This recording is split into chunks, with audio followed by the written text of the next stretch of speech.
Democracy डायलगको तेस्रो श्रृङ्खलामा zoom तथा फेसबुक लाइभ मार्फत जोडिनुभएका सम्पूर्णमा हार्दिक नमस्कार। म अङ्कलाल चलाउने डेमोक्रेसी रिसोर्स सेन्टर नेपालमा आबद्ध छु। यो dialogue democracy resource centre Nepal र मार्टिन चौतारीको संयुक्त आयोजनामा हरेक अङ्ग्रेजी महिनाको तेस्रो मङ्गलबार यसै समयमा हुने गर्छ।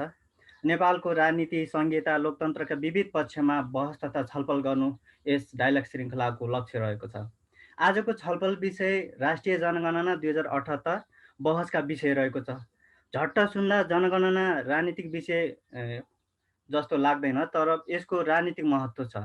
जनगणनाबाट प्राप्त हुने तथ्याङ्ककै आधारमा निर्वाचन क्षेत्र, संसदमा प्रतिनिधि सङ्ख्या निर्धारण हुन्छन्।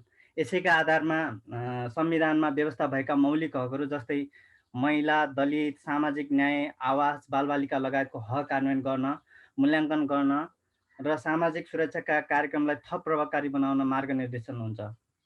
त आजको छलफल आयोजक संस्था डेमोक्रेसी रिसोर्स सेन्टर नेपालले जनगणना 2078मा आधारित रहेर एक अध्ययन गरिरहेको छ। यसको प्रारम्भिक अध्ययन प्रतिवेदन चाँडै प्रकाशित हुने प्रक्रियामा छ। उक्त अध्ययनका आधारमा केही देखिएका कुराहरू भन्ने हो भने चाहिँ जस्तो जनगणना 2078लाई व्यवस्थित, निष्पक्ष र विश्वसनीय तौरले सञ्चालन गर्ने हेतु केन्द्रीय तथ्याङ्क विभागले हर तरहले लागिरहेको छ। देश सङ्घीय व्यवस्थामा गइसकेको सन्दर्भमा जनगणना 2078बाट सङ्घीय संरचना अनुसारका ताजा तथ्याङ्कहरू उपलब्ध हुनेछन्। जनगणनाको विधि प्रक्रियालाई पनि भरपर्दो पार्न जनगणना सञ्चालक संस्था केन्द्रीय तथ्याङ्क विभागले सभा, सेमिनार, गोष्ठी, छलफल तथा बैठक जस्ता विभिन्न माध्यमबाट सरकारवालाहरूलाई सम्पर्क समन्वय गरिरहेको छ। अहिले कोभिड-19को महामारीको दोस्रो लहरले पारेको प्रभावले गर्दाखेरि जनगणनासँग सम्बन्धित सम्पूर्ण कामहरू स्थगित गरिएका छन्। जनगणनाको तथ्य निर्माण सही हुनुपर्ने विषयलाई लिएर सरकारवाला सङ्घ संस्था तथा समुदायहरूको निकै चासो र चिन्ता देखिएको छ। हामीले संवाद गरेका केही जाति, भाषा, भाषी र अन्य सङ्घ संस्थाका प्रतिनिधिहरूले आफ्नै ढङ्गले लक्षित क्षेत्र तथा समुदायमा जनगणना सम्बन्धी जागरण अभियान र अन्य गतिविधि थालेका छन्। यसले सकारात्मक र नकारात्मक दुवै पक्षमा प्रभाव पार्ने देखिन्छ। सकारात्मक कुरा के रह्यो भने जनगणनाबारे सूचित गर्ने जनचेतना फैलाउने काम भइरहेको छ भने कतिपयले यसलाई राजनीतिक प्रभाव वा दबाव ठाने भने यसमा नकारात्मक प्रभाव पर्ने देखिन्छ। विगतका जनगणनाको नतिजा र अब हुने जनगणनाको विधि प्रक्रियामा खास गरी प्रश्नावलीलाई लिएर केही शङ्का आशङ्काहरू पनि उब्जिएका छन्। खास गरी नेपालका विभिन्न जाति, भाषाभाषी, धार्मिक समुदाय र अल्पसङ्ख्यकको विषयमा जनगणनामा ध्यान दिनुपर्ने र ध्यान पुग्न नसकेका भन्ने विचारहरू पनि अभिव्यक्त भएका छन्। सरकार र सत्तामा रहनेले आफ्नो अनुकूल तथ्य निर्माणमा प्रभाव पार्ने भन्ने शङ्का गरिएका छन्। यी र यस्तै मुद्दा विवादहरूको निवारण चाहिँ बहस तथा छलफलबाट नै हुने हो।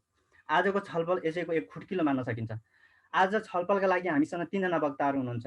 वक्ताहरूलाई मैले परिचय गराउनु पर्दाखेरि जनगणना सञ्चालक संस्था केन्द्रीय तथ्याङ्क विभागको प्रतिनिधित्व गर्दै आज हामीसँग ढुण्डीराज लामिछाने हुनुहुन्छ। विभागमा निर्देशकको रूपमा उहाँले जनगणना 2078लाई सम्पूर्ण रूपमा निर्देशन गरिरहनु भएको छ। संस्थागत र व्यक्तिगत तौरबाट आफ्नो दायित्व र कर्तव्य ठानी जनगणनाबारे उहाँका लेख तथा विचारहरू पनि प्रकाशित छन्। त्यसै गरी जनसङ्ख्या तथा तथ्याङ्क अध्ययनको विषय विज्ञको प्रतिनिधित्व गर्दै हामीसँग अर्को वक्ता डाक्टर कमलादेवी लामिछाने हुनुहुन्छ। उहाँ जनसङ्ख्या अध्ययन केन्द्रीय विभाग त्रिभुवन विश्वविद्यालयमा उपप्राध्यापक हुनुहुन्छ। केन्द्रीय तथ्याङ्क विभाग, जनसङ्ख्या अध्ययन केन्द्रीय विभाग त्रिभुवन विश्वविद्यालय र राष्ट्रसङ्घीय जनसङ्ख्या कोष UNFPA को संयुक्त आयोजना सञ्चालित जनगणना 2078बाट प्राप्त हुने तथ्याङ्कको प्रयोगबाट समावेशी विकास र दिगो विकास लक्ष्यहरू प्राप्तिमा सरकारवालाहरूको संवेदनशीलता कार्यक्रमका लागि उहाँ आयोजक सदस्यको रूपमा पनि काम गरिरहनु भएको छ। उहाँ चाहिँ नेपाल सरकार स्वास्थ्य तथा जनसङ्ख्या मन्त्रालय र UNFPA नेपालद्वारा थालिएको जनसङ्ख्या नीति 2077को ड्राफ्टिङ कमिटी मेम्बर पनि हुनुहुन्छ। उहाँले चाहिँ 2014मा प्रकाशित तथ्याङ्क विभागबाट प्रकाशित population monograph of Nepal volume 1मा सहलेखन पनि गर्नुभएको थियो। यसका साथै उहाँका लैङ्गिक दृष्टिकोणमा थुप्रै अरू लेखहरू पनि प्रकाशित छन्। त्यसै गरी अर्को वक्ता हामीसँग आज मोहन गोलेजी हुनुहुन्छ। उहाँ लेखक तथा अभियन्ता को रूपमा चिनिनुहुन्छ भने तथ्याङ्कमा आदिवासी जनजाति 2072, संहितामा पहिचान 2059 लगायतका उहाँका पुस्तकहरू प्रकाशित छन्। तामाङ गेदुङको अध्यक्ष पनि हुनुहुन्छ मोहन कोले सर। अनि उहाँ गेदुङको अग्रसरतामा तामाङ समुदायमा जनगणना सम्बन्धी विविध सामुदायिक जागरणका गतिविधि पनि भइरहेका छन्। अब म तीनैजना वक्ताहरूलाई कार्यक्रममा स्वागत गर्न चाहन्छु।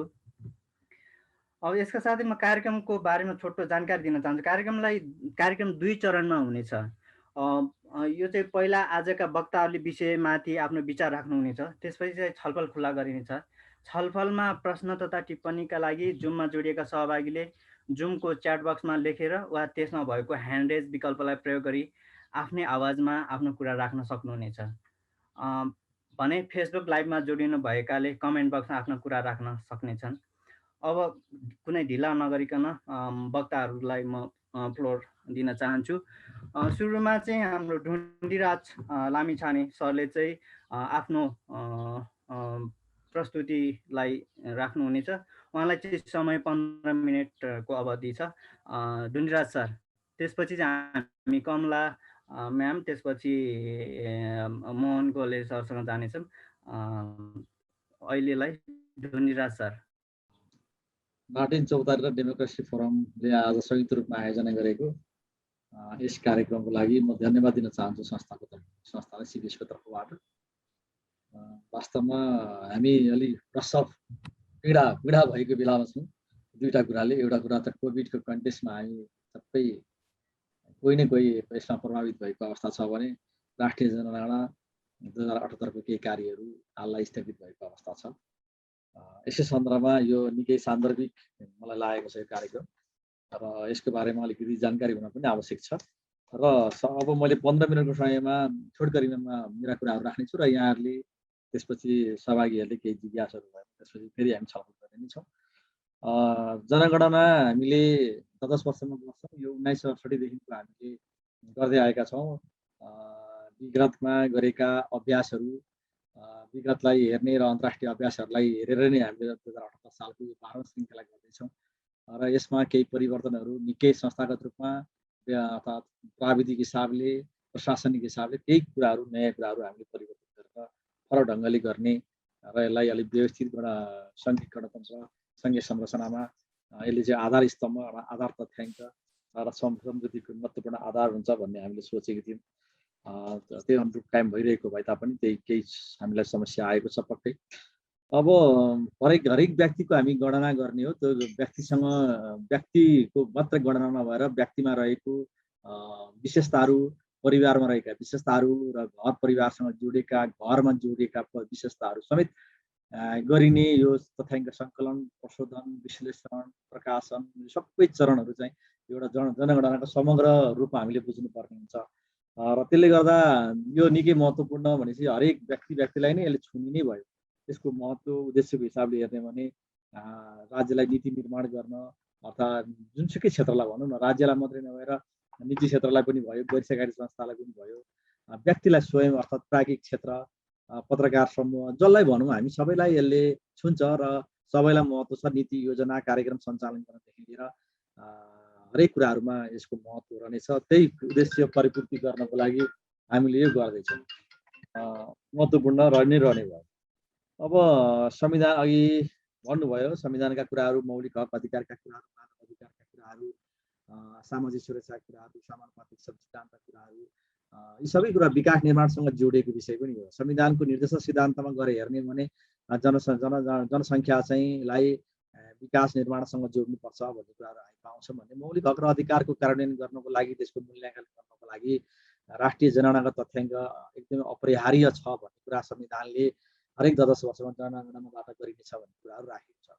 त्यसले गर्दा राज्यका हरेक निकायमा समानुपातिक समावेशीका कुराहरू अर्थात् पहिचानका विषयहरू पनि हुन सक्छन्। कति समुदाय जस्तै लैङ्गिक तथा अल्पसङ्ख्यकका कुराहरू, अपाङ्गताका कुराहरू, वृद्धहरूको ज्येष्ठ नागरिकका कुराहरू, बालबालिकाका कुराहरू, यी सबै क्षेत्रलाई एकल महिलाका कुराहरू हुन सक्छन्। यी सबै कुराहरूको आफ्नो पहिचान र आफ्नो समस्या समाधानको लागि योजना बनाउनको लागि निकै महत्त्व रहनेछ र तल्लो तहको सरकारलाई वित्तीय हस्तान्तरण गर्नदेखि लिएर नीति योजनाहरू कार्यान्वयन बनाउनको लागि सबैभन्दा महत्त्वपूर्ण तथ्याङ्क जनगणनालाई दिन्छ, तल्लो संरचनासम्म, जुन चाहिँ वडासम्म हामी तथ्याङ्क उपलब्ध गराउन सकिन्छ। जसले गर्दा इभिडेन्स बेस्ड पोलिसी भन्छौँ, एभिडेन्स पोलिसी बेस्ड पोलिसी तयार गर्नको लागि यसलाई भरपर्दो वस्तुनिष्ठ गर्नको लागि राष्ट्रिय जनगणना तथ्याङ्क हुन्छ महत्त्वपूर्ण रहन्छ। यसले दिगो विकासका पनि 17वटा सूचकहरू मध्येमा 14वटा सूचकहरूको चाहिँ यसले प्रत्यक्ष र अप्रत्यक्ष रूपमा राष्ट्रिय जनगणनासँग जोडिएको अवस्था छ। त्यसले गर्दा दिगो विकासका सूचीहरू, देशको समृद्धिको विकासका मापनहरू, गरिबी मापनहरू, बेरोजगार दरका मापनहरू, यी सबै कुराहरूसँग यसलाई प्रत्यक्ष र अप्रत्यक्ष रूपमा गर्न सकिने र तल्लो स्तरसम्म निकायसम्म हामी अनुमानहरू गर्न सकिन्छ, थप सूचकहरू अनुमान गर्न सकिने अवस्था हुन्छ। यसको महत्त्व ज्यादै नै हुने। त्यस्तै गरेर हामीले हरेक जनगणनामा फरक गऱ्यौँ।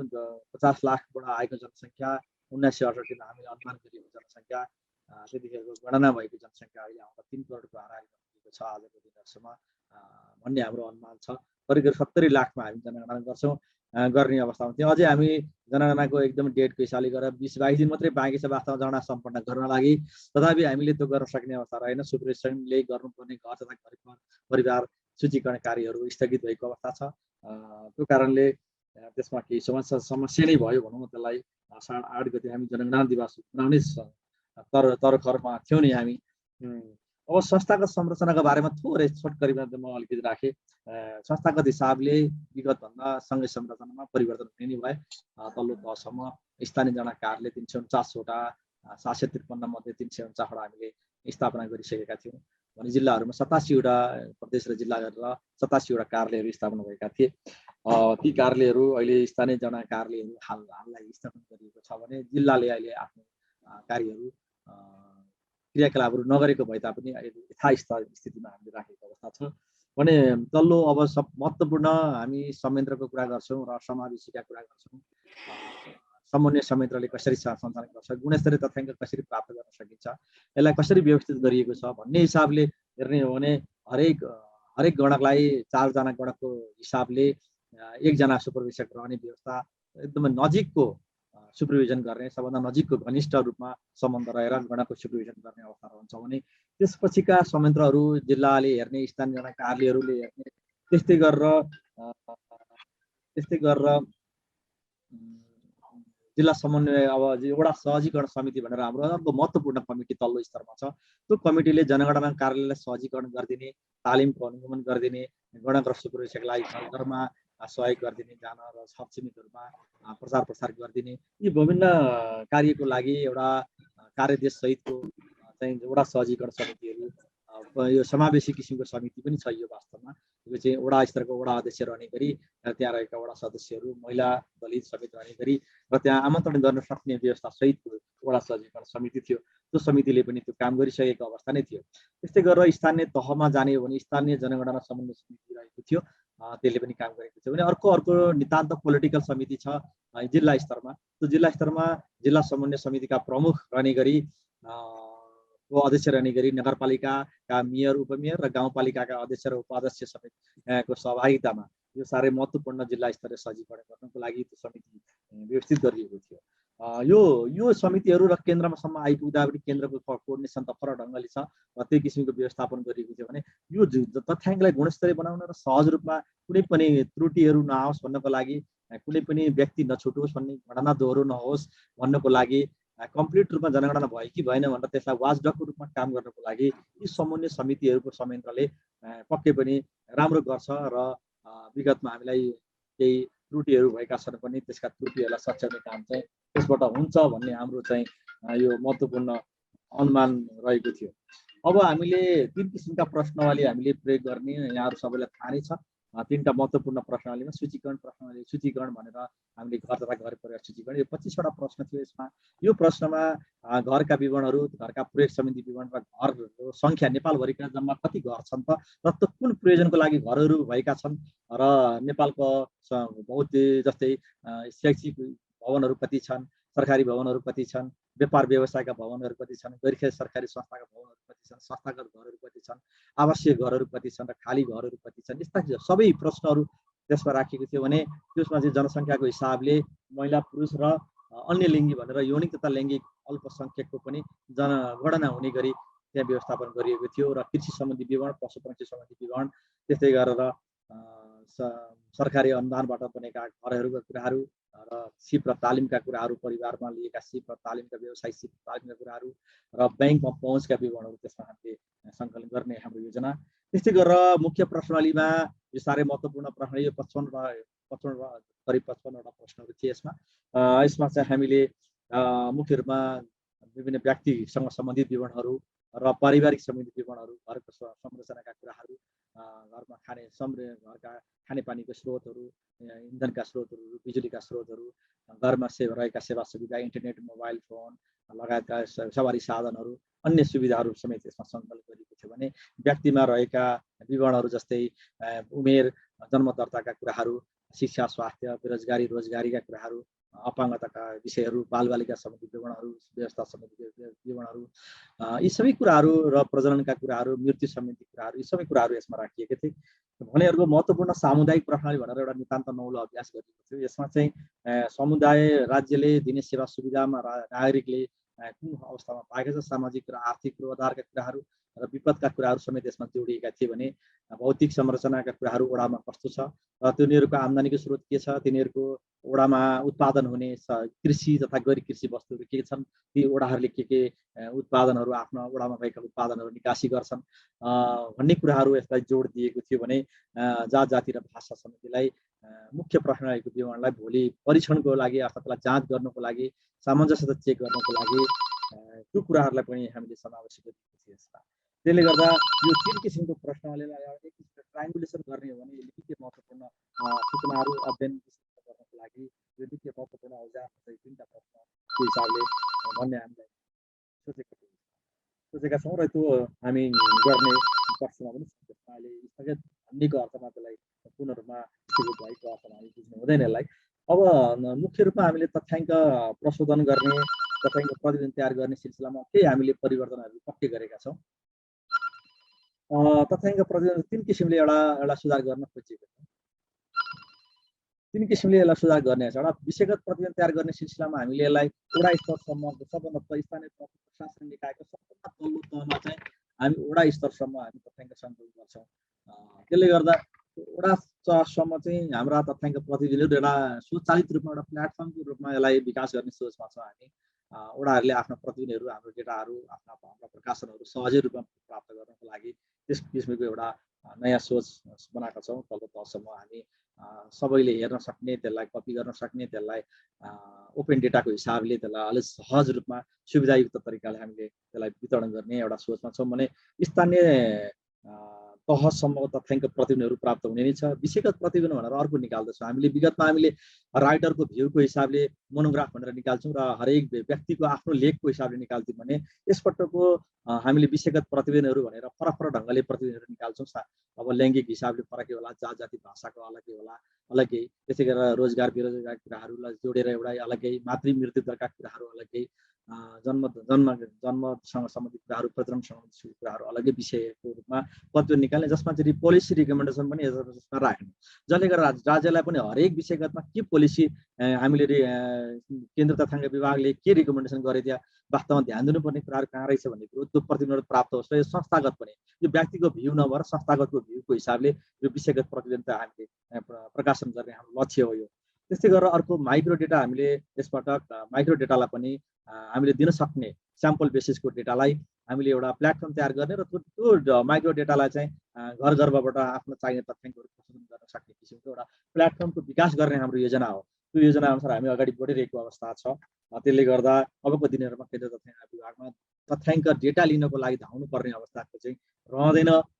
त्यसलाई चाहिँ हामी सहजीकरण गर्छौँ भन्ने हाम्रो एउटा मान्यता।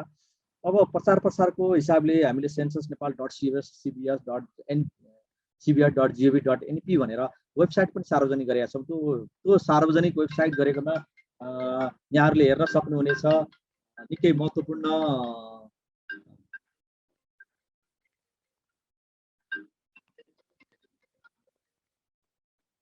महत्त्वपूर्ण हुनेछ। त्यसमा सूचनाहरू हामीले राखिसकेका छौँ। हामीले प्रचार प्रसारका सामग्रीहरू यहाँहरूले हेर्नु 11वटा भाषामा अडियो भिडियोहरू छन्। त्यसमा तालिम भिडियोहरू त्यसमा राखिएको छ भने हाम्रो अन्तर्वार्ताका कुराहरू, हाम्रा सम्पूर्ण प्रचार सामग्रीहरू, ब्रोसियरहरू सबै कुराहरू त्यहाँ हामीले अहिले राखिसकेको अवस्था छ र भएसम्म त्यसलाई हामीले प्रसार गर्न सक्यौँ भने गुणस्तरीय तथ्याङ्क प्राप्त गर्न सबैको योगदान रहनेछ। यसको लागि पनि मैले यहाँहरूलाई यो एउटा मौका मैले अनुरोध पनि गर्छु र यहाँले त्यसलाई प्रसार गरिदिनको लागि पनि अनुरोध गर्छु।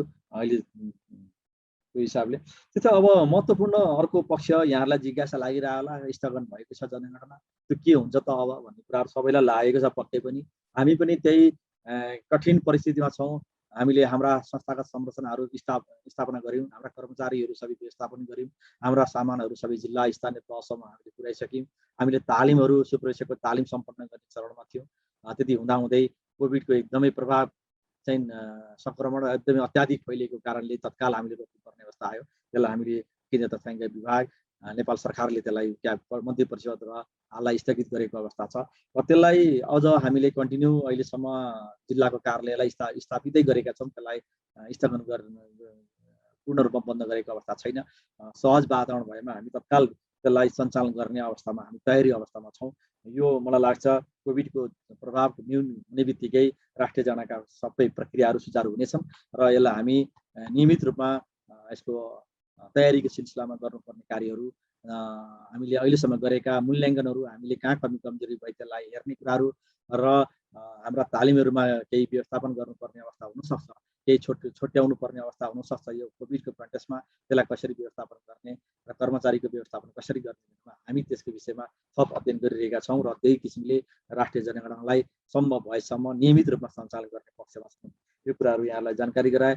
मलाई तोकिएको समयभित्रमा मैले यति नै अहिले भन्न चाहन्छु र यहाँलाई केही जिज्ञासाहरू भएमा म फेरि यसमा आउने नै छु भन्दै यति भन्दै म धन्यवाद दिन चाहन्छु। धन्यवाद। हजुर, धन्यवाद ढुण्डिराज लामिछाने सरलाई दिएको समय अवधिमा आफ्नो प्रस्तुति राख्नु भएको छ। जनगणना सञ्चालनको अत्यावधिक अवस्था र प्राविधिक पक्षबारेमा उहाँले आफ्नो कुरा राख्नुभयो। अब चाहिँ हामी डाक्टर कमलादेवी लामिछाने ज्यूलाई आफ्नो प्रस्तुति राख्नको लागि अनुरोध गर्छौँ। उहाँको विषयवस्तु केन्द्रित चाहिँ जनगणना 2078 को वरिपरि रहेर लैङ्गिक र सैद्धान्तिक पक्षबारेमा आफ्नो प्रस्तुति राख्नको लागि अनुरोध गर्छु। डाक्टर लामिछाने। नमस्ते यहाँहरू सबैजनालाई।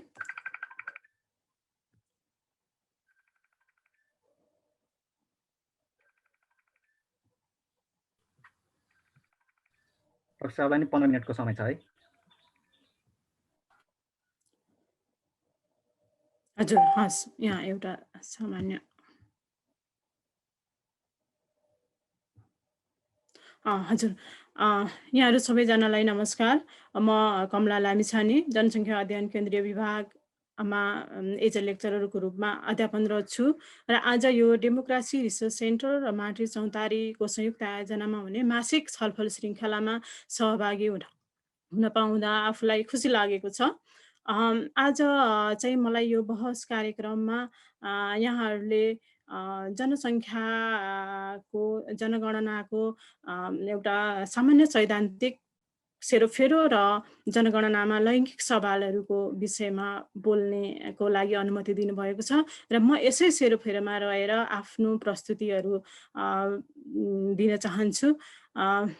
जनगणनालाई हेर्ने हो भने जनगणना भन्ने बित्तिकै हामी मान्छेहरूको गणना भन्ने सामान्यतया बुझ्छौँ र यो चाहिँ धेरै पहिला यस अपूर्वदेखि नै मान्छेहरूको गणना गर्न सामान्यतया मिलिटरी फोर्समा जानको लागि, कर तिर्नको लागि योग्य मान्छेहरूको गणना गर्ने कुराबाट सुरुवात भएर आजको यो मोडर्न एजमा आइपुग्दा चाहिँ जनगणना हेड काउन्ट अथवा मान्छेलाई गणना गर्ने मात्रै नभएर मान्छेसँग सम्बन्धित उसका सम्पूर्ण जनसाङ्ख्यिक, सांस्कृतिक, आर्थिक, सामाजिक अवयवहरूको पनि विश्लेषण गर्ने विषयवस्तुको रूपमा आएको छ।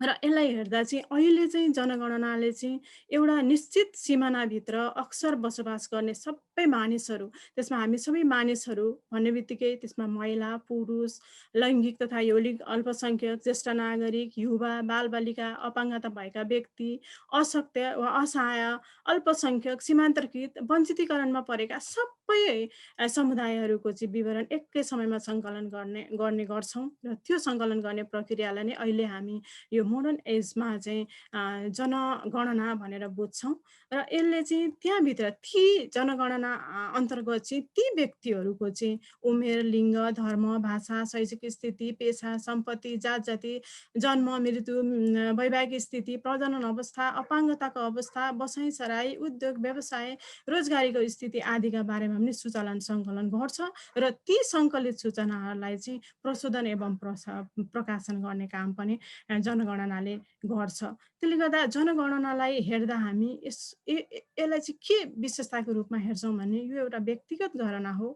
सबै मान्छेहरूको गणना हुन्छ र एउटा परिभाषित क्षेत्रभित्रको चाहिँ सर्वव्यापिता हुन्छ यसमा भनेको एउटा वेल डिफाइन्ड टेरिटोरी हुन्छ र एकैसाथ गणना गरिन्छ र यो कम्प्यारेबल पनि हुन्छ र परिभाषिक आवधिकता पनि यसमा हुन्छ। कति समयमा गर्ने, के गर्ने भन्ने कुराहरू चाहिँ जनगणनामा हुन्छ।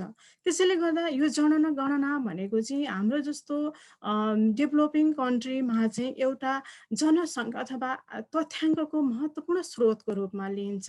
यसरी जनसङ्ख्या सम्बन्धी आधारभूत तथ्याङ्क यसको आकार, बनावट, वितरण, वृद्धि प्राप्त हुन्छ यसबाट र त्यो महत्त्वको रूपमा यसलाई हेरिन्छ र विभिन्न अरू सर्वेक्षण गर्नको लागि चाहिँ यो एउटा फ्रेमको रूपमा पनि यसले काम गर्छ र हामी अघि पनि हाम्रो कार्यक्रम सञ्चालकले भनिसक्नु भएको छ जनगणनालाई एउटा चाहिँ पोलिटिकल रूपमा पनि हेरिन्छ भनेर, किनकि यसले यसैको आधारमा चाहिँ निर्वाचन क्षेत्र, प्रतिनिधि सङ्ख्या निर्धारण, गाउँपालिका, नगरपालिका, महानगरपालिका आदिको क्षेत्र निर्धारण गर्ने काम पनि यसबाटै यही जनगणनाको आधारमा हुने भएकोले गर्दा यसलाई एउटा काउन्टिङ पोलिटिक्स अथवा पोलिटिक्सको रूपमा पनि हेरिन्छ, किनकि यसलाई आइडेन्टिटी रिप्रेजेन्ट गर्नको लागि पनि जनगणनालाई एउटा महत्त्वपूर्ण आधारको रूपमा लिइन्छ। त्यसै गरी हामीले लैङ्गिक उत्तरदायी तथा सामाजिक समावेशी विकासका लागि चाहिँ आधारभूत सूचना उपलब्ध हुन्छ यसबाट र राष्ट्रिय तथा अन्तर्राष्ट्रिय विकासका लक्ष्यहरू मापन गर्न पनि यसको प्रयोग गरिन्छ।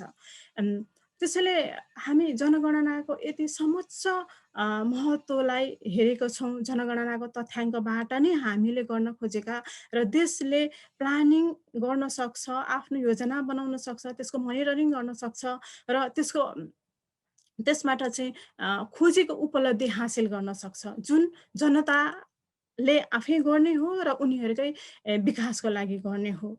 त्यसैले यो जनगणनामा चाहिँ लैङ्गिक सवालहरूलाई पनि महत्त्वको साथ हेर्ने गरिएको छ र हेर्नुपर्छ। जस्तै पहिले प्राचीन कालमा चाहिँ जनगणनालाई एज अ एबल बडी काउन्टको रूपमा मात्रै हेरिन्थ्यो। त्यसमा महिला, बुढाबुढी, केटाकेटी काउन्ट हुँदैनथे। तर मोडर्न एजमा आएर ती सबैको काउन्ट गर्ने चाहिँ भएको छ। अहिले चाहिँ महिलाका सवाल, ज्येष्ठ नागरिकका सवाल, यौनिक तथा लैङ्गिक अल्पसङ्ख्यकका सवालहरू सबै चाहिँ जनगणनामा चाहिँ एड्रेस हुन्छन् र भएका छन् र त्यो गर्ने प्रयास गरिरहेको छ। त्यसैले जनगणनाको संक्षिप्त इतिहासलाई हेर्ने हो भने, नेपालको जनगणनालाई हेर्ने हो भने 1968 देखि सुरु भएको जनगणना हो। त्यो बेला चाहिँ र 78 सम्मका जनगणना चाहिँ खासै मोडर्न एजमा र सबैलाई काउन्ट गर्ने गरी थिएन। खालि उनीहरू चाहिँ 78-98 सम्मका जनगणना पनि खालि हेड काउन्टको रूपमा मात्रै थियो। उनीहरूको त्यो जनगणनाको उद्देश्य भनेको चाहिँ मालिक, कमरा कमारी आदिको चाहिँ गणना गर्ने, त्यसको सूची तयार गर्ने मात्रै थियो। र 2009-11 अथवा सन् 1952-54 को जनगणना चाहिँ आधुनिक जनगणना भनिन्छ त्यसलाई चाहिँ जनगणनाका सबै विशेषताहरूलाई अवलम्बन गरेर गरिएको थियो र त्यो जनगणनादेखि नै लैङ्गिक सवालहरू सामान्यतया एड्रेस नभएका होइनन्। 2009-11 को जनगणनादेखि नै महिला पुरुषको विवरण सङ्कलन गरी विश्लेषण गर्न थालिएको थियो। 48 को जनगणनाबाट विभिन्न जात जातिको पनि विवरण सङ्कलन गरी विश्लेषण गर्ने काम भयो। तर के भयो भने यी विगतका जनगणनाबाट प्राप्त तथ्याङ्क चाहिँ समानता र समावेशी विकासका लागि पर्याप्त थिएनन्। त्यसैले 2058 सालको जनगणनामा चाहिँ लैङ्गिक समानताको मूल प्रभावीकरणको प्रयास सुरु भएको हो। यसमा चाहिँ जनगणनामा थप प्रश्न राख्ने, जस्तै हामी एक्सटेन्डेड इकोनोमिक एक्टिभिटिजहरू भन्छौँ, त्यो बेलादेखि राखिएको थियो। महिलाको कामको मूल्याङ्कन गर्नको लागि नमुना जनगणना गर्ने, अनि विभिन्न तालिम निर्देशिकाहरूमा तस्बिरहरू राखी अवधारणा स्पष्ट गर्ने, थप उदाहरण राख्ने, प्रचार सामग्रीहरू उत्पादन गर्ने, लैङ्गिक समानताका लागि प्रशिक्षण दिने, महिला गणको सङ्ख्या बढाउने लगायतका प्रयासहरू त्यो बेलादेखि त्यो 58 सालको जनगणनामा भएका थिए। र 68 सालको जनगणनाले पनि थप समावेशीकरणको प्रश्नहरू राखेर अझ बढी त्यसलाई समावेशी बनाउने प्रयास गरेको थियो। जसमा 40% महिला गणको व्यवस्था गर्ने, जातिका बारेमा विस्तृत रूपमा खण्डीकरण तथ्याङ्क सङ्कलन गर्ने, लैङ्गिक समानता र समावेशी बारे सन्दर्भ निर्देशिकाहरू चाहिँ तयार पार्ने काम पनि भए। र यो जनगणना अहिलेको जुन हामी 12औं जनगणना भन्छौँ, यो जनगणनामा पनि लैङ्गिक समानता तथा सामाजिक समावेशीकरण भन्ने कुरा चाहिँ एउटा शक्ति सम्बन्धसँग जोडिएको जटिल विषय हो। र यसबारे यथार्थ तथ्याङ्क सङ्कलन गर्ने प्रयास चाहिँ केन्द्रीय तथ्याङ्क विभागले गरेको छ। र यसलाई यसमा चाहिँ हरेक जनसङ्ख्याका 3वटा चरणमा चाहिँ लैङ्गिक सवालहरूलाई एड्रेस गर्ने काम भएका छन्। र अब हामीलाई जनगणनामा चाहिँ लैङ्गिक अवधारणा अथवा जनगणनामा लैङ्गिक सवालहरू किन आवश्यक छ त भन्ने कुराहरू चाहिँ हामीले विश्लेषण गर्दै गयौँ भने हाम्रो संविधानले राखेको एउटा होलिस्टिक अप्रोच छ नेपाललाई समावेशी तथा समृद्ध राज्य बनाउने। त्यो प्रतिबद्धता पुरा गर्न पनि हामीलाई यो लैङ्गिक अवधारणा अथवा समावेशी अवधारणाको सहितको जनगणना आवश्यक छ। महिला विरुद्ध हुने सबै प्रकारका भेदभाव उन्मूलन गर्ने महासन्धि छ जुन, त्यसको सुझावहरू छ, त्यसले सुझाव दिएको छ। त्यो सुझावहरूलाई आवश्यक पर्ने तथ्याङ्क उत्पादन गर्न पनि हामीलाई आवश्यक छ। र दिगो विकास लक्ष्य र अहिलेको चालु 15औं योजनामा उल्लेखित लैङ्गिक समान तथा सामाजिक समावेशी सूचकहरूको अनुगमन र मूल्याङ्कनको लागि चाहिने खण्डीकृत तथ्याङ्क उत्पादन गर्नु पनि आवश्यक छ। त्यसैले गर्दा जनगणनाको समग्र प्रक्रियामा only disaggregated data, sex disaggregated मात्रै होइन कि लैङ्गिक अवधारणा चाहिँ सबैमा अवलम्बन गर्नुपर्ने हुन्छ। किनकि दिगो विकासको लक्ष्य पूर्तिको लागि चाहिँ तथ्याङ्क क्रान्तिको आवश्यकता चाहिँ विश्व समुदायले वकालत गरिरहेको छ। त्यसमा चाहिँ त्यसमा चाहिँ हाम्रो जनगणनाले टेवा पुर्याउने आशा गरिएको छ। र त्यसै गरी यसले चाहिँ खण्डीकृत तथ्याङ्कको आधार उत्पादन गर्छ र सबै चरणमा लैङ्गिक समावेशी दृष्टिकोणलाई मूल प्रभावमा केन्द्रित गरी लैङ्गिक सरोकारको साथ जनगणना तथ्याङ्क विश्लेषण गर्ने चाहिँ हामीलाई विश्लेषण गर्ने प्रक्रियाको ज्ञान दिनेछ यसले भन्ने लागेको छ। त्यसै गरी अहिले हामीले चल्दो बल्दो अवस्था छ, जस्तै कोभिड-19ले महामारीमा परेका छौँ हामी, जनगणना हाम्रो रोकिएको छ। र यो पछि कोभिडको स्थितिलाई पनि यो हाम्रो जनगणना पछि हाम्रो कोभिडको लागि डाइरेक्ट क्वेसन यसमा नभए पनि यो महामारीको बारेमा पनि सही र विस्तृत खण्डीकृत तथ्याङ्क सङ्कलन गरी लैङ्गिक, जातीय र क्षेत्रीयता सम्बन्धी तथ्यमा आधारित नीति निर्माण गर्नको लागि चाहिँ यसले चाहिँ मार्गनिर्देश गर्छ भन्ने लाग्छ मलाई। किनकि यसले यो महामारीले चाहिँ आर्थिक, लैङ्गिक र सामाजिक असरहरू पारेको छ। त्यसले गर्दा पनि यो चाहिँ आवश्यक छ। त्यसै गरी अब किन चाहिँ लैङ्गिक हाम्रो जस्तै सिम्पली सेक्स वाइज डेटा त लिएकै छ नि, सेक्स अनुसारले डिसएग्रिगेटेड अथवा त्यो अनुसार एनालाइसिस गर्यो भने त लैङ्गिकताको कुराहरू पनि त्यसमा आइहाल्छ नि भन्ने कुरा आउन सक्छ सामान्यतया। तर के हुन्छ भने लैङ्गिक समावेशी जनगणना चाहिँ हामी यसलाई किन भन्दैछौँ भन्दा त्यो सिम्पली सेक्स डिसएग्रिगेटेड डेटाले मात्रै हुँदैन। किनकि त्यो डेटा आउन पनि हाम्रो समग्र वातावरण, समग्र हामी हुर्किँदै गरेको स्थिति, हामीले हुर्किँदै गरेको समाज कस्तो छ त्यसलाई हामीले चाहिँ बुझ्नुपर्ने, मूल्याङ्कन गर्नुपर्ने हुन्छ। किनकि हाम्रो आफ्नै बुझाइ र बायसपना चाहिँ रहन्छ, किनभने तथ्याङ्क दिँदा र लिँदा पनि। भने गणकहरूले तथ्याङ्क लिँदा पनि र उत्तरदाताले उत्तर दिँदा पनि त्यो बासपन चाहिँ हामीमा रहन्छ। जस्तै कानुनले कुनै पनि छोराछोरी अथवा महिला पुरुष अन्य लिङ्गी सबैलाई विभेद गर्नु भनेको छैन, सबैलाई समान मानेको भए तापनि हामी जुन पितृसत्तात्मक सामाजिक संरचनाभित्र हुर्किरहेका छौँ त्यसले हामीलाई हाम्रो झट्ट मानसिकतामा के आउँछ भने घरमुली भन्ने बित्तिकै त पुरुषको नाम हाम्रो चाहिँ मानसपटलमा आउँछ, छोरा आउँछ, त्यसले गर्दा ऊ प्राथमिकतामा पर्न सक्छ। जनगणनामा त्यो गणक अथवा हामी उत्तरदाता जो कोही पनि त्यो मानसिकताबाट जानी नजानी चाहिँ गुज्रिरहेका हुन्छौँ र समावेशी सूचना सङ्कलन गर्न त्यसले असर पुर्याउन सक्छ। त्यसले गर्दा यस्ता मानसिकताहरूलाई हामीले पहिल्यै बुझ्नुपर्ने हुन्छ। त्यस्तै गरी महिलाको कामको गणना गराउने सन्दर्भमा पनि हाम्रा यही कुराहरू आउन सक्छन्। उत्तरदाताले पनि सामान्य यो जाबो घरको काम के यस्तो घरेलु काम पनि लेखाउने भन्ने हुनसक्छ। त्यसै गरी अब महिलाले के गर्नुहुन्छ भन्दा अलिकति अन्कनायो भने खालि घरधन्दाको काममा उत्तर लेखिदिने चलन पनि हुनसक्छ। त्यो हाम्रो यो मानसिकता हामी त्यसैमा गुज्रिरहेका छौँ, त्यही परिवेशमा छौँ, हामी त्यही लैङ्गिकतालाई बुझ्छौँ। महिलाले चाहिँ घरभित्रको काम गर्ने, पुरुषले बाहिरको गर्ने भन्ने बुझ्छौँ। त्यो बुझाइ यसमा पनि आउन सक्छ। त्यस्तै छोरीहरूको अपाङ्गताको कुरा किन भन्ने, उहाँहरूलाई भनेर के हुन्छ भन्ने कुरा आउन सक्छ र उत्तर दिन गाह्रो मान्न सक्नुहुन्छ। त्यस्तै जातिको पनि सही तथ्याङ्क नआउन सक्छ होला। हामीले सेन्सिटाइजेसन अस्तिको उसमा गर्दा पनि हामीले एउटै थर भएको कारणले गर्दा सिम्पली घरबेटीसँग भन्न नसकेको कारणले गर्दा जस्तै उपल्लो जातिको थरहरू भयो भनेदेखि सिम्पली उपल्लो जाति अथवा क्षेत्री बाहुनकै थरमा लेखिने भन्ने कुराहरू पनि यहाँ जल्दो बल्दो रूपमा आइरहेछ।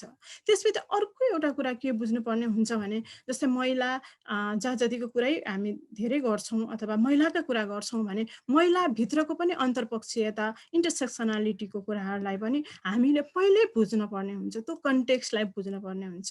महिला भन्ने बित्तिकै कस्तो महिला, अपाङ्ग महिला जस्तै अथवा विधवा महिला अथवा दलित महिला अथवा आदिवासी जनजाति महिला, अल्पसङ्ख्यक महिला भन्ने कुराहरू बुझ्नुपर्ने हुन्छ। त्यो पनि हुन्छ है भन्ने कुरा यहाँ पनि बुझ्नुपर्ने हुन्छ र तथ्याङ्क विश्लेषणमा त्यो कुराहरू पनि आउनुपर्ने हुन्छ। जस्तै सामाजिक रूपमा पछाडि परेका विशिष्ट समूहहरू हुन्छन्, महिला, दलित, आदिवासी जनजाति, मधेसी, मुस्लिम, लैङ्गिक, यौलिक, अल्पसङ्ख्यक, भौगोलिक दृष्टिले दुर्गम क्षेत्रमा परेका यो अन्तर्पक्षीयता, यो मल्टिपल लेयरको कुराहरूलाई पनि पहिले बुझ्नुपर्ने हुन्छ। जस्तै एउटा उपल्लो जातको अथवा जातको चाहिँ इकोनोमिक स्ट्याटस कम भएको गरिब बच्चा छ भने ऊ पनि एउटा लेयरको चाहिँ डिस्क्रिमिनेसनमा परेको हुनसक्छ। उसले फी तिर्नको लागि, औषधिको लागि अथवा यात्राको लागि उसँग पैसा नहुन सक्छ। त्यस्तै गरी जातीय विभेदमा परेको हुनसक्छ। अरू जातीय विभेदमा परेको महिला, दलित र पिछडिएको क्षेत्रमा हुनुहुन्छ भने उहाँ 3-4 प्रकारको चाहिँ डिस्क्रिमिनेसनमा परेको हुनसक्छ। यसरी चाहिँ यो खालको इन्टरसेक्सनालिटीको कन्टेक्स्टलाई पनि हामीले हाम्रो सराउन्डिङमा, हाम्रो कन्टेक्स्टमा चाहिँ पहिले बुझ्नुपर्ने हुनसक्छ। त्यसै गरी लैङ्गिक असमानता र विभेद छ है भन्ने कुराहरूलाई पनि बुझ्नुपर्ने हुन्छ। स्रोत, साधन, अवसर, जिम्मेवारी, हक, अधिकारको असमान वितरण, सानो उमेरमा विवाह, महिलालाई घरमा मात्र सीमित राख्नु, महिलाको कामको मूल्याङ्कन नगर्नु जस्ता लिङ्गको आधारमा गरिने व्यवहारहरूलाई पनि हामीले पहिले बुझ्नुपर्ने हुन्छ। यो सराउन्डिङलाई बुझ्नुपर्ने हुन्छ। त्यो बुझेर गएको खण्डमा के हुन्छ भन्दा तथ्याङ्कहरू चाहिँ गुणस्तरीय आउन सक्छन् र एज अ इनुमरेटरले पनि त्यो सराउन्डिङलाई बुझेको खण्डमा चाहिँ उसले सिधै नआउने प्रश्नहरूलाई चाहिँ प्रोब गरेर सोध्न सक्छ र उत्तरदातालाई बुझाउन सक्छ। र यी हामी यति कुरा गरिरहँदै पनि हामी तथ्याङ्कको बारेमा बोल्नु पर्दा के देख्छौँ भने जस्तै महिलाको कामको कुरा गर्छौँ र दिगो विकास लक्ष्यले पनि महिलाको कार्यबोझ 2030 सम्म 6 घण्टामा पुर्याउने लक्ष्य लिएको छ। त्यसलाई हेर्दा के देख्छौँ हामी भने महिलाहरू अहिले पनि 18 घण्टा काम गर्नुहुन्छ, उहाँहरूको कार्यबोझ 6 घण्टामा पुर्याइने छ भन्ने लक्ष्य लिएको छ। पुरुषको तुलनामा महिलाले 30% कम ज्याला पाउँछन्, 30% कम ज्याला पाउँछन्। महिलाको श्रम शक्तिमा पनि पुरुषको तुलनामा कमै छ। भनेपछि साक्षरता रेट हेर्ने हो भने पनि कमै छ। औसत अपाङ्गताको स्थिति पनि झन्डै 2% व्यक्तिहरू चाहिँ अपाङ्गता भएका छन्। जस्तै हाम्रोमा के छ भने घरमुलीहरू 25% मात्रै घरमुलीहरू महिलाहरू छन् र महिलालाई घर परिवार उसको नाममा घर जग्गाहरू चाहिँ उसको नाममा पास गराउनको लागि चाहिँ छुटको व्यवस्था छ। तर पनि अझै पनि अराउन्ड 20% महिलाको नाममा मात्रै घर जग्गा छ, जसलाई चाहिँ हामी प्रोक्सी इन्डिकेटरको रूपमा वुमन्स इम्पावरमेन्टको प्रोक्सी इन्डिकेटरको रूपमा हेर्छौँ। यी कारणले गर्दा हामी के देख्छौँ भने स्टिल त्यहाँ हामी लैङ्गिक समानताको कुरा गर्छौँ, तर तथ्याङ्कले हामीलाई के देखाउँछ भने स्टिल त्यहाँ असमानता रहेको देखिन्छ। त्यसले गर्दा हामीले अब यो आउने तथ्याङ्क, यो आउने जनगणनामा कि यी सवालहरूलाई चाहिँ कसरी एड्रेस गरेर हामीले बढीभन्दा बढी गुणस्तरीय तथ्याङ्क ल्याउन सक्छौँ भन्ने कुरामा चाहिँ हामीले चाहिँ सजग रहनुपर्ने हुन्छ। त्यसले गर्दा अहिले 2078 को जनगणनाले पनि लैङ्गिक मूल प्रभावीकरण गरेको छ। सबै प्रश्नहरू सबै घर परिवारमा सोधिन्छन्। जस्तै सुपरिवेक्षक गणक भर्नाको लागि चाहिँ हामी अनलाइन फर्मको व्यवस्था गरेको थियो। प्रश्नावली निर्देशिकामा चाहिँ लैङ्गिक विषयहरू, समावेशिताका विषयहरू समावेश गरिएका छन्। एउटा लैङ्गिक निर्देशिका, लैङ्गिक समानता तथा सामाजिक समावेशी निर्देशिका नै जनगणना निर्देशिका नै तयार गरिएको छ। भनेपछि अपाङ्ग, यौनिक तथा लैङ्गिक अल्पसङ्ख्यक समुदायका लागि प्रशिक्षणका सत्रहरूमा प्रशिक्षकहरू पनि उहाँहरूसँग सम्बन्धित नै आएर दिनुभएको छ। यो मूल प्रभावीकरणका कामहरू भएका छन्। विभिन्न पोस्टर पुस्तिकाहरू पनि भएका छन्। त्यति हुँदै पनि कतिपय सवालहरू हाम्रा, मैले अघि भने जस्ता सवालहरू चाहिँ अझै पनि हामी जुन जेन्डर कन्टेक्स्टलाई चाहिँ नबुझिकन जनगणना अथवा हामीले तथ्याङ्क सङ्कलन गर्न गयौँ भनेदेखि र हामी त्यो अनुसारको चाहिँ डेटा ल्याउन नसक्ने भएको कारणले गर्दा चाहिँ के हुन्छ भने यी प्रतिनिधि सवालहरू, यी क्वेसनहरूलाई चाहिँ अलि बढी गणकले अथवा उत्तरदाताले पनि बुझिदिनु पर्ने आवश्यकता छ। जस्तै महिला घरमुलीको तथ्याङ्क लुक्न सक्ला, त्यसै गरी यौनिक तथा लैङ्गिक अल्पसङ्ख्यकको तथ्याङ्क लुक्न सक्ला। कतिपय अभिभावकहरूले उहाँहरूको बारेमा आफै भन्न चाहनुहुन्न। जस्तै अपाङ्गता, घर जग्गा, जातिको तथ्याङ्क ल्याउन विशेष पहल गर्नु पर्ला। महिलाको घराइसी काम, आम्दानी नहुने काम, आम्दानी नहुने आर्थिक काम, आम्दानी हुने आर्थिक कामलाई चाहिँ कसरी बुझाउने, कसरी बुझ्ने भन्ने कुराहरू चाहिँ लैङ्गिक सवालका कुराहरू चाहिँ आउँछन्। म्याम अब छुट्याउनु पर्ला है। हजुर सर, अब छुट्याउनु पर्ला। हजुर म सकिहाल्छु। त्यसै गरी यी लैङ्गिक सवाललाई हेर्ने हो भनेदेखि कृषि बाहेकका घरेलु व्यवसायका कुराहरू, त्यसमा महिला पुरुषको स्वामित्वको कुराहरू, त्यसै पनि महिला विदेश गएकाहरूको सङ्ख्या, शैक्षिक सम्बन्धमा हेर्ने हो भने पनि त्यहाँ अझै पनि डिस्क्रिमिनेसन छ, त्यो कुराहरूलाई हेर्नुपर्ने हुन्छ। बसाइसराईको सम्बन्धमा हेर्ने अझ कुरो, महिलाको चाहिँ विवाहको उमेरलाई हेर्ने हो भने धेरै जसो विवाहको उमेरले गर्दा अरू लैङ्गिक इम्पावरमेन्टको एउटा कोजेसको रूपमा चाहिँ हामी त्यो उसलाई लिन्छौँ। त्यसले गर्दा पनि यी सवालहरूलाई चाहिँ अहिलेको जनगणनाले चाहिँ धेरै एड्रेस गर्नुपर्ने हुन्छ र यसको लागि पहल गरिरहेको छ। र यो सबै CBS, केन्द्रीय तथ्याङ्क विभाग, जनसङ्ख्या अध्ययन केन्द्रीय विभाग, UNFPA लगायत अरू सरकारवाला संस्थाहरू, जाति दलित अथवा समूहहरू सबै यसमा लागि पर्नु भएको छ र पर्नुपर्ने पनि हुन्छ।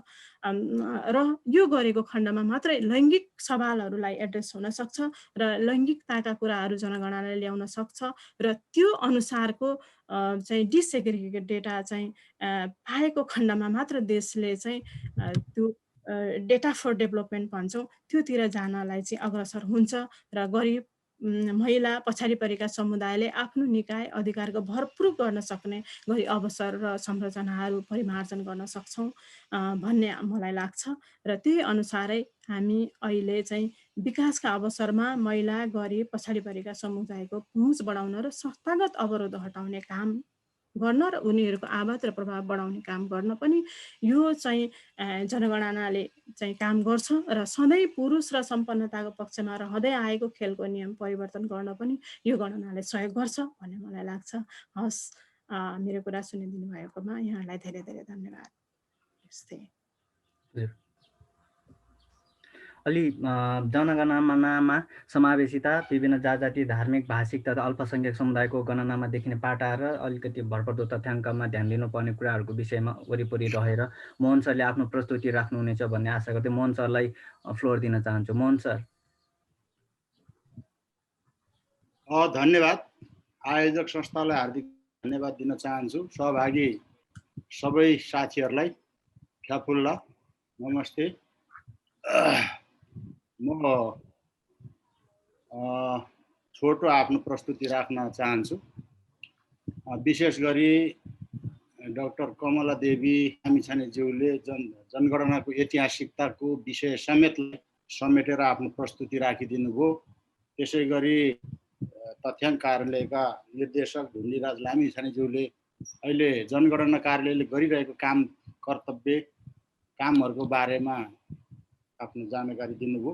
म अहिले आदिवासी जनजाति सङ्घ संस्थाहरूले विशेष गरी यो आदिवासी जनजाति संस्थाको तर्फबाट जनगणना सम्बन्धी कसरी लिइरहेछ, के गरिरहेछ भन्ने विषयमा केही आफ्नो प्रस्तुतिहरू राख्न चाहन्छु र तथ्याङ्क कार्यालयबाट हुन सक्ने कमजोरीहरूलाई सच्याउनको लागि के गर्न सकिन्छ भन्ने विषयमा पनि केही कुराहरू राख्ने अनुमति चाहन्छु।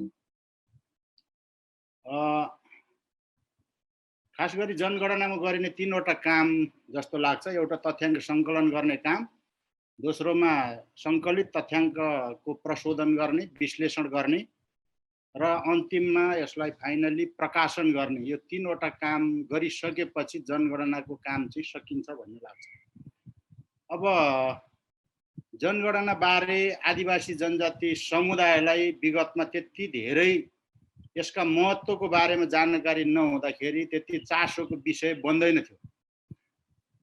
पछि चाहिँ विशेष गरी 2046 सालको परिवर्तन पछाडि आदिवासी जनजाति सङ्घ संस्थाहरूको स्थापना भयो र संस्थागत रूपमा चाहिँ यो जनगणना सम्बन्धी चासो दिन थालियो र 2048 को जनगणनाबाट विशेष गरी जनगणना सम्बन्धी आदिवासी जनजातिहरूले जातिको तथ्याङ्क, भाषाको तथ्याङ्क र धर्मको तथ्याङ्क, यो 3वटा विषयमा चासोका साथ विभिन्न अभियानहरू सञ्चालन गर्ने प्रक्रिया अगाडि बढ्यो। किनभने महत्त्व जबसम्म बुझिँदैन, महत्त्व नबुझेसम्म त्यो समुदायले खासै चासो नदिने रहेछ। जब यसको महत्त्व के हो भन्ने कुरा बुझिन्छ त्यसपछि चासो दिने रहेछ भन्ने खालको कुराहरू प्रष्ट भयो र जनगणनाको महत्त्वलाई हेर्दाखेरि यो चाहिँ प्रमुख गरी यो चाहिँ एउटा देशको ऐना पनि हो, जसले मुलुकको चाहिँ अनुहार देखाउँछ। कहाँ, कसरी, कुन भागमा कस्तो मानिसहरू बसोबास गरिरहेको छ, कस्तो भाषा, संस्कृति, धर्म, पहिचानको भएको मानिसहरू बसोबास गर्छन्, तिनको संरक्षण सम्वर्धन गर्नलाई कुन किसिमको राज्यले योजनाहरू निर्माण गर्नुपर्दछ र विभिन्न जात जाति, धर्म, लिङ्ग, क्षेत्रसँग सम्बन्धित असमानताका कुराहरू, अशक्तताका कुरा, अपाङ्गताको स्थितिलाई समेत उजागर गर्ने हुँदाखेरि यो जनगणना चाहिँ एउटा देशको चाहिँ ऐनाको रूपमा हामीले बुझेका छौँ। अर्को यो चाहिँ एउटा देश विकासको आधार पनि हो। अगाडि पनि दुईजना वक्ताहरूले यस विषयमा प्रश्न पारिसक्नुभयो। जस्तो प्राथमिकता क्षेत्र निर्धारण गर्ने कुराहरू, गरिबीको विश्लेषण गर्ने कुराहरू, आर्थिक अवस्थाका कुराहरू, योजना तर्जुमा गर्ने कुराहरू, लगानी क्षेत्र निर्धारण गर्ने कुराहरूमा जनगणनालाई विशेष गरी आधार मान्ने गरिन्छ र यसले समग्र देश विकास को योजना निर्माण गर्नलाई सघाउ पुर्याउँछ। कुन ठाउँमा विद्यालयको आवश्यकता परेको छ, कुन ठाउँमा खानेपानी छैन, उद्योग, स्वास्थ्य, बिजुली, सिँचाइ जस्ता सम्भाव्यताका कुराहरू पनि यसबाट चाहिँ अध्ययन गर्न सकिने हुनाले यो जनगणनाको विशेष महत्त्व छ। अर्को तेस्रो चाहिँ जनगणना राज्य पुनर्संरचनाको पनि यो महत्त्वपूर्ण आधार हो। जस्तो हामीले विगतमा पनि संविधान सभाबाट संविधान जारी गर्ने ताका पहिचानको 5 आधारहरूको कुराहरू गऱ्यौँ। त्यो जनगणना तथ्याङ्कबाटै आएको भाषा, धर्म, संस्कृतिको तथ्याङ्कलाई आधार बनाइएको थियो र निर्वाचन क्षेत्र निर्धारण गर्ने कुराहरू, जिल्ला विभाजन गर्ने कुराहरू, इलाका क्षेत्र बनाउने कुराहरू, त्यस्तै गरेर तपाईँको नामकरणको कुराहरूमा पनि कुन ठाउँमा चाहिँ कस्तो समुदायका मान्छेहरू बसोबास गर्दछन् र त्यो ठाउँलाई कस्तो नाम दिँदा उपयुक्त हुन्छ भन्ने किसिमले यसलाई महत्त्वपूर्ण आधार हुन जाने देखियो र यो समुदायगत शक्ति पहिचानको पनि बलियो स्रोत हो भन्ने लाग्छ जनगणना तथ्याङ्क। किनभने कुन शक्ति कति छ त, कति जनसङ्ख्या छ, उनीहरूको कस्तो किसिमको आर्थिक अवस्थाहरू छ भन्ने किसिमको कुराहरूलाई प्रश्न पार्ने हुँदाखेरि यसले एउटा शक्ति पहिचानको स्रोतको रूपमा पनि जनगणनालाई हामीले बुझेका छौँ। त्यस्तै अब आदिवासी जनजातिले किन चासो देखाउन थाले? पहिला अब तपाईँको अहिले 12औं राष्ट्रिय जनगणना हुँदैछ। विगतमा हामीले त्यति साह्रै जनगणनामा तथ्याङ्कहरूमा त्यति चासो देखाएनौँ। किन त भन्दाखेरि यो चाहिँ आदिवासी जनजाति समुदायहरू को जनगणना तथ्याङ्कबाट प्रकाशन हुने तथ्याङ्कमा वास्तविक तथ्याङ्क नआउँदाखेरि आदिवासी जनजाति समुदाय लामो समयदेखि एउटा नीति निर्माणको प्रक्रियाबाट बाहिर रहनु परिरहेको अवस्था छ। आदिवासी जनजातिमाथि भएको विभेद, बहिष्करण, असमानता, असमावेशी अवस्थाको सही मापन हुन सकिरहेको छैन र विशेष गरी आदिवासी जनजातिहरू चाहिँ जनगणना मार्फत आफ्नो चाहिँ भाषा, धर्म, जातीय जनसङ्ख्याको कुराहरूको सही विवरण आओस्, यसले हाम्रो मिथ्याङ्क ननिकालोस्, सही तथ्याङ्क निकालोस् भन्ने पनि हाम्रो चाहिँ चाहना हो। र आजसम्मको तथ्याङ्कलाई हामीले अध्ययन गर्दाखेरि हामीले धेरै ठाउँमा बोल्ने पनि गरेका छौँ। आदिवासी जनजाति अभियन्ताहरूले अहिलेसम्मको राष्ट्रिय जनगणना तथ्याङ्कहरूले प्रकाशन गर्ने प्रतिवेदनहरूमा चाहिँ हाम्रो धर्मको तथ्याङ्कहरू, भाषाको धर्म तथ्याङ्क, जातिको तथ्याङ्कहरू चाहिँ सही आउन सकेका छैन। त्यस कारणले गर्दा हामीले यसलाई चाहिँ मिथ्याङ्क पनि भन्नु पर्यो, कतिपय ठाउँमा अलिकति एग्रेसिभली त्यसरी पनि गर्नु पर्यो। र विगतमा आदिवासी जनजाति महासङ्घले तपाईँको केन्द्रीय तथ्याङ्क कार्यालयमै गएर चाहिँ आफ्नो आवाजहरू बुलन्द गराउनु पर्ने परिस्थिति पनि निर्माण भयो। त्यस कारणले गर्दा त्यो किसिमको अवस्थाहरू नआओस् भन्ने हिसाबले हामीले यसलाई चाहिँ अलिकति चासोका साथ हेरिरहेका छौँ। त्यस्तै गरेर यो बिचमा एकचोटि संयुक्त राष्ट्रसङ्घीय आदिवासी स्थायी मञ्च सन् 2004 मा पनि एउटा तथ्याङ्क सङ्कलन तथा यसको विस्तृतीकरण सम्बन्धी एउटा विशेषज्ञहरूको कार्यशाला गोष्ठी सम्पन्न भएको थियो। त्यो गोष्ठीले गरेको निष्कर्षले पनि हामीलाई अलिकति झकझक्याए। वास्तवमा तथ्याङ्कले चाहिँ आदिवासी जनजातिको जीवन स्तरमा प्रत्यक्ष प्रभाव पार्न सक्नेछ। तथ्याङ्कले विकास कार्यक्रमको प्रभावकारितामा प्रवर्धन गर्न सक्छ। तथ्याङ्कले जल, जमिन, जङ्गल जस्ता स्रोतहरूको पहुँच तथा निर्णय प्रक्रियामा सहभागिता जनाउन सक्छ।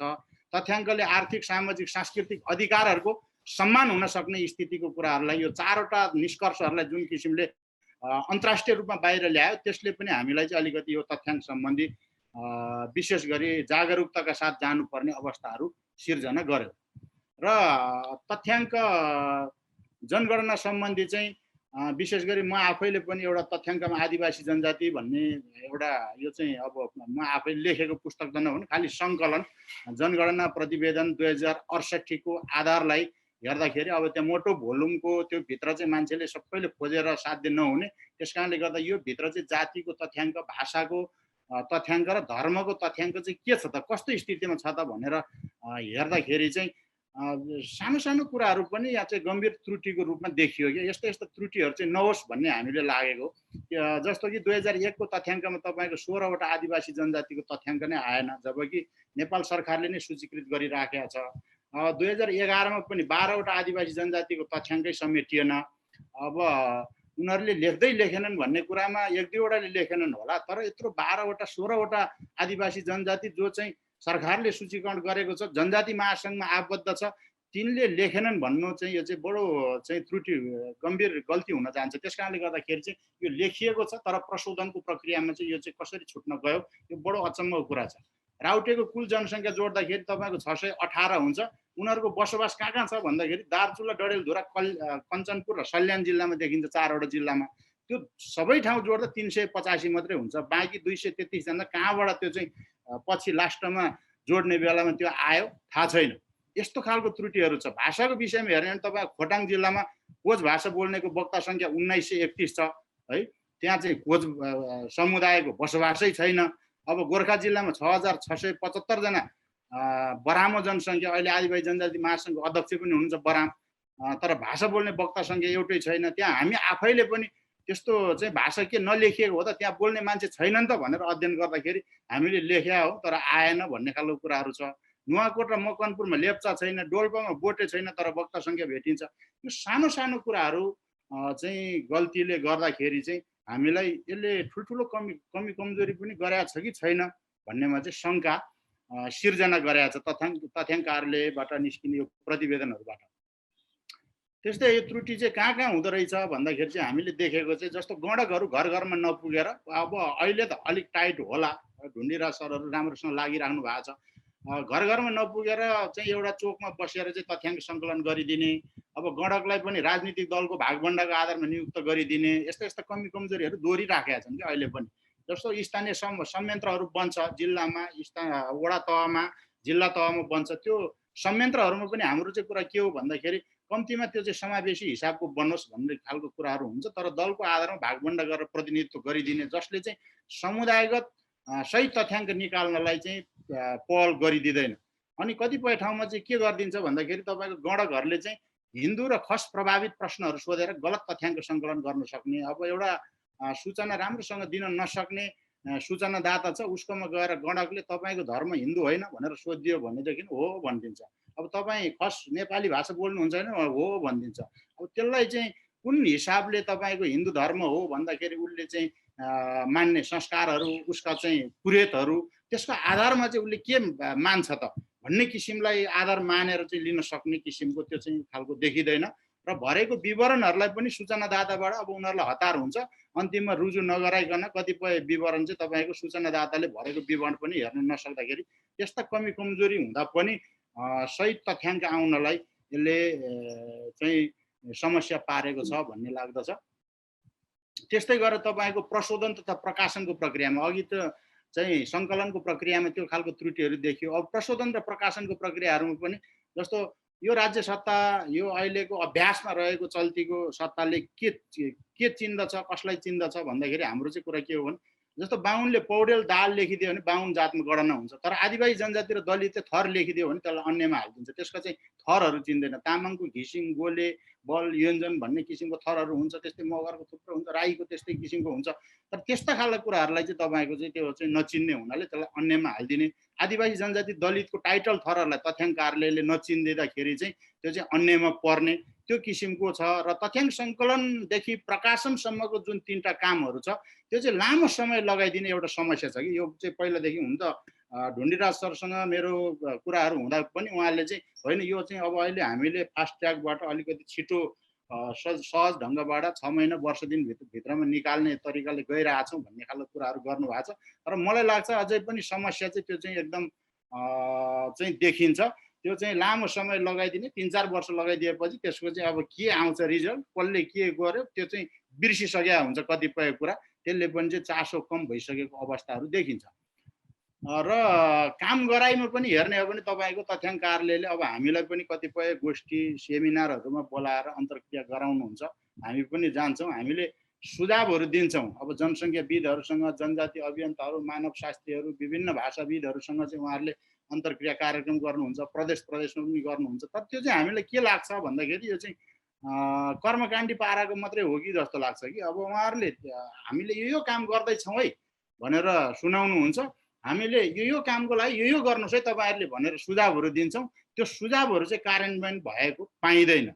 र उहाँहरूले जुन खालको काम गर्यो यसो चाहिँ अब चाहिँ काम यतिवटा समुदायसँग हामीले छलफल गऱ्यौँ, जनसङ्ख्याविदसँग पनि गऱ्यौँ, जनजाति अभियान कर्मीहरूसँग पऱ्यौँ, प्रदेशहरूमा यतिवटा जिल्लाहरूमा हामीले कामहरू गऱ्यौँ है भन्ने किसिमको कामहरू मात्रै भइरहेछ जस्तो लाग्छ। त्यस खालको नहुँदाखेरि चाहिँ अलिकति राम्रो हुन्थ्यो, सुझावहरूलाई पनि समेटेर लानु पाए राम्रो हुन्थ्यो। र गणक र सुपरिवेक्षक नियुक्तिमा पनि हामीले कम्तीमा कुन ठाउँमा कुन समुदायको मान्छेहरू बसोबास गर्छन् त्यो समुदायमा त्यही समुदायको चाहिँ मान्छे गणकहरू चाहिँ सुपरिवेक्षकहरू नियुक्त गरेर पठाइदियो भने वास्तवमा उनीहरूलाई उत्तरदातालाई चाहिँ उत्तर दिन सहज हुन्छ।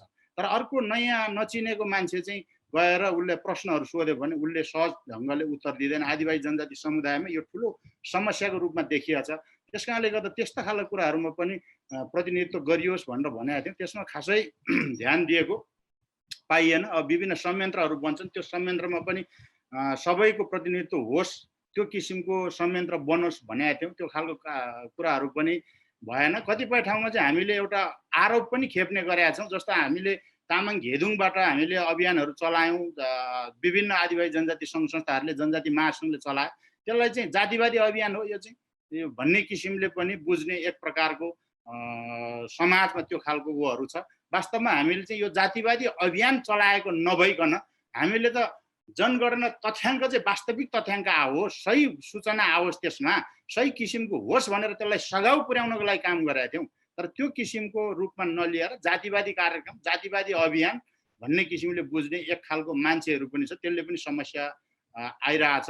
र कतिपय सन्दर्भमा केन्द्रीय तथ्याङ्क कार्यालयले चाहिँ जनजातिको मातृभाषामा चेतनामूलक सन्देश प्रवाहमा अलिक कन्जुस्याइ गरे हो कि जस्तो पनि हाम्रो चाहिँ विश्लेषण रहेको छ। जस्तो अहिले पनि तपाईँको काठमाडौँमा कतिपय भित्रभित्र गाउँमा गयो भने नेवार समुदायमा नेवार भाषा बाहेक अरू नबुझ्ने छन्। र अब तामाङहरू रसुवामा गयो भने त्यहाँ तपाईँको तामाङ भाषा बाहेक अरू नबुझ्ने मान्छेहरू छ। तिनीहरूलाई चाहिँ तपाईँको यो त्यो रेडियो र टेलिभिजनमा हरिवंश र मदन कृष्णको त्यो 1-2 मिनटको विज्ञापन बजाएर त्यो सूचना पुग्दैन कि। त्यसलाई चाहिँ तिनीहरूको आफ्नो आफ्नो भाषामा चाहिँ त्यस्तो चाहिँ चेतनामूलक सन्देशहरू, रेडियो सामग्रीहरू, पर्चा, पोस्टर, पम्पलेटिङका कुराहरू गरिदियो भने चाहिँ त्यो त्यसबाट पनि अलिकति सहज हुन्थ्यो भन्ने जस्तो लाग्छ। त्यसतर्फ चाहिँ काम भएको छ जस्तो देखिँदैन। अब नियतमा पनि अलिकति शङ्का देखियो क्या। नियतमा जस्तो चाहिँ तपाईँको प्रश्नावलीमा जनगणना तथ्याङ्क के भन्छ, तपाईँ जात र जाति भनेर एउटै महलमा राखिदिएको छ। यो जात र जाति भन्ने कुरा एउटै होइन। यो प्रष्टसँग चाहिँ विभिन्न मानवशास्त्रीहरूले, विभिन्न विज्ञ व्यक्तित्वहरूले प्रष्टसँग भनेको जात भनेको के हो, जाति भनेको के हो भन्ने खालको कुरा छ। तर राष्ट्रिय जनगणना तथ्याङ्कमा जात र जाति भनेर एकै ठाउँमा राखिदिएको छ। 125 जात जाति भनिदिएको छ। वास्तवमा अब जातिको हिसाबले हेर्ने भने नेपालमा 50 भन्दा बढी जाति नै छैन। अब त्यस्तो चाहिँ एकै ठाउँमा राखिदिएर गोलमोटोल ढङ्गमा राखिदिँदाखेरि चाहिँ मानिसमा दुविधा, भ्रम सिर्जना भएको छ र जात र जाति एउटै हो भन्ने किसिमको बुझाइ छ। यो खालको भ्रम निवारण गर्नको लागि पनि कम्तीमा छुट्टा छुट्टै कोलममा यो राखिदिएदेखि जात र जाति भनेको यो है भन्ने थाहा हुन्थ्यो। अब भाषाको प्रश्नमा हेर्ने भने तपाईँको 3वटा, यसपालि 3वटा भाषाको प्रश्न सोधिएको छ। पहिला 2वटा थियो, मातृभाषा र दोस्रो भाषा। अहिले पुर्ख्यौली भाषा पनि थपिदिएको छ। यो बहुत बडो गाह्रो छ आदिवासी जनजातिको सन्दर्भमा। जस्तो आदिवासी जनजातिको सन्दर्भमा उनीहरूले बोल्ने भाषा भनेको त उनीहरूको पुर्खाले सिर्जना गरेको भाषा हो। त्यो आमाले बच्चामा बोल्नु सिकाएको, पहिलोचोटि बोल्नु सिकाएको भाषा नभइकन उसको चाहिँ पुर्खाले सिर्जना गरेको भाषा हो। त्यो उनीहरूले उसको मातृभाषा पनि त्यही भाषा हुन्छ, पुर्ख्यौली भाषा पनि त्यही हुन्छ। यो पुर्ख्यौली भाषा किन ल्याइयो? यो बेकारमा अनावश्यक प्रश्न थियो। त्यस कारणले गर्दा यस्ता खालका कुराहरू, जस्तो अब दोस्रो भाषा भनेर सोधिदिएको छ। अब दोस्रो भाषा सोध्ने भने तपाईँको मान्छेले, एउटा मान्छेले 4-5वटासम्म भाषा बोल्न सक्छ। त्यसैले दोस्रो भाषा सोध्ने भने तेस्रो चौथो भाषा चाहिँ कुन हो भनेर किन नसोध्ने?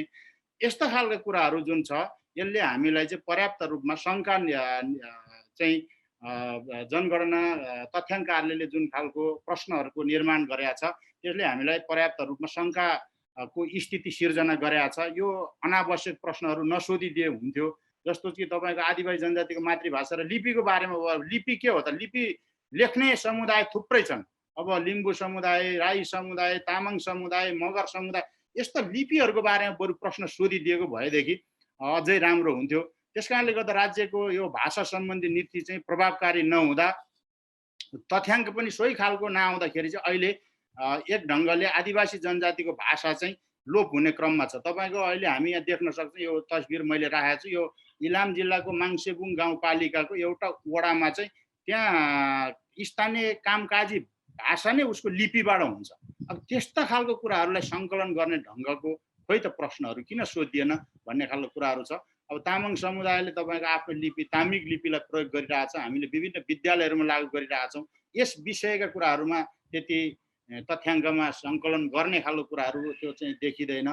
त्यस्तै यो त्रुटि, यो विभिन्न काम गराइमा त्रुटि देखिएको छ, विभिन्न सङ्कलन प्रशोधनको कुराहरूमा यो त्रुटिहरू देखिएको कारणले अहिले आदिवासी जनजातिको परिभाषामा नै एक ढङ्गले अन्योलता देखियो। जात र जातिमा पनि भ्रम सिर्जना भयो।